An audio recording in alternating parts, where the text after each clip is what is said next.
This client's laptop isn't turning on, so the first thing to check for is power. And today I'm going to show you how to test a laptop charger with a multimeter if your laptop isn't turning on, and how to buy the exact replacement part if you need.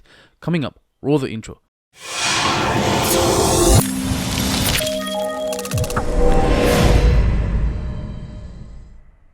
Hey name tags and welcome, this is Ash from My Tech, helping you go from newbie to techie. Usual disclaimer before we start, please be careful with any electrical or electronics troubleshoot and repair. Do at your own risk or otherwise consult a professional. Also, you should have backed up your data hopefully, but you would be surprised the amount of people who never do until it's too late. But here you can still try and retrieve your data before attempting to troubleshoot, repair or send off your laptop.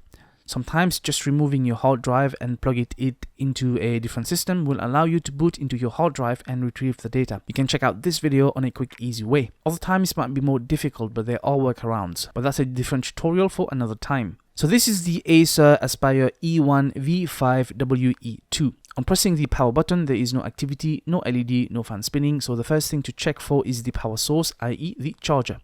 For this, you will need a digital multimeter like this Mastech M8268. This is not a sponsored video, but it would really help me if you would purchase it from my affiliate link below.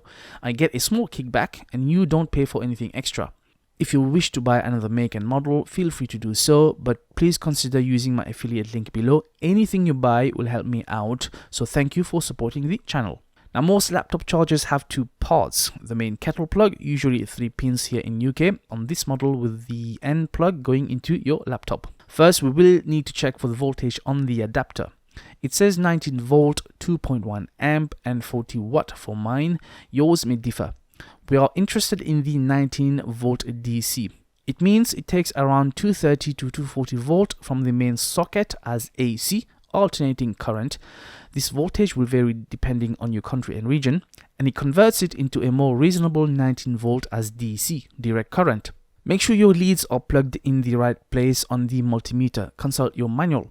The black goes into the COM port and the red goes into the V and those multi-symbol signs port. First, it's always best to test the multimeter is working by a simple continuity test. Turn the dial to this symbol. On this model, press the range button to select the low ohm measurement for continuity. Touch both probes together, and if you hear an audible beep noise and see a very small reading, it means a closed circuit. Then your multimeter is good to go. On the other range, which is a higher reading, you may not hear any beep noise and you will get a reading close to 0 or 0 for continuity. Now set your dial to DC, that's the V symbol with either dots or a straight line underneath as such. The V with a squiggly line is for AC. Black is for negative and red is for positive. Now this pinhole in this charger is too small for this probe.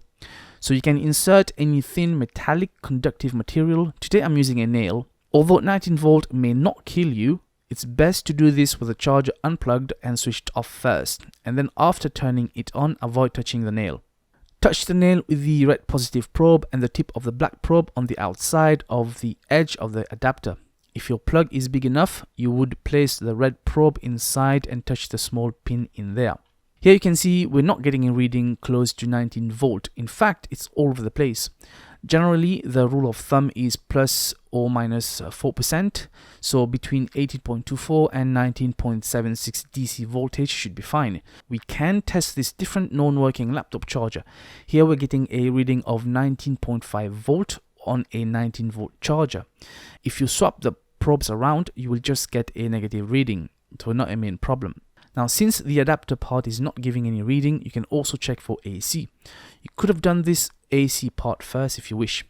It's always best to test for the proper operation of the multimeter between test types, so do a quick continuity test. You should be checking for a connection between live and neutral, positive being live and negative being neutral. But it shouldn't matter here as you will get the same reading. Turn your dial to AC. That's the V with a squiggly line underneath, and we get a reading of around 233 volt. Again, measure around plus minus 4% margin of error. That's between 220.8 volt and 239.2 volt. So we know that the adapter part isn't working, and when looking for a replacement, it might be cheaper just to buy this part only. You can buy from anywhere. I usually do from eBay or Amazon. Look out for the exact specs. You can choose between genuine ones and compatible ones. I have not had any issues so far with compatible ones, but that's your choice. They're usually cheaper. Look out for 19 volt, 2.1 amp and 40 watt as stated on the charger. The laptop can also give the same specs. Now here's the correct charger.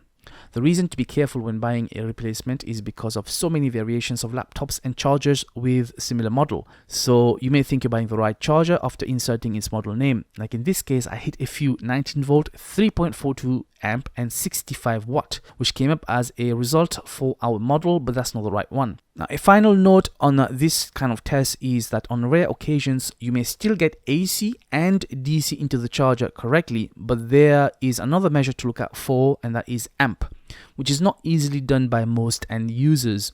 This is a slightly more advanced tutorial for another time. So if you have checked AC and DC and it's positive, don't necessarily assume that the problem is with the laptop. This is when you should test with another exact known working laptop charger, and let me stress on the known working part. As a bonus, here is a handy little gadget that has saved my life and helped me diagnose many laptop chargers. This Tecknet U301 90 watt slim universal laptop adapter. Again, this is not sponsored, but my affiliate link is below. I'm sure there are other makes and models, but this is the one I bought almost 3 years ago. It comes with 8 different adapter plugs for different laptop makes and models. It's not a one-fit-all design, like it won't charge a MacBook or some square charging port laptops like on some Lenovo models, but there may be additional third-party adapters if you look. I'm not aware at this point. The voltage is self-regulated between 15 volt and 19.5 volt. You just need to check the right connector tip for your laptop. If somehow you can't find the right voltage, use the next one down. For example, if your charger needs 19.5 volt and the connector tip isn't fitting, then try a 19 volt or 18.5 volt and work downwards. But I would not advise upwards, as you may overdrive the charger and laptop.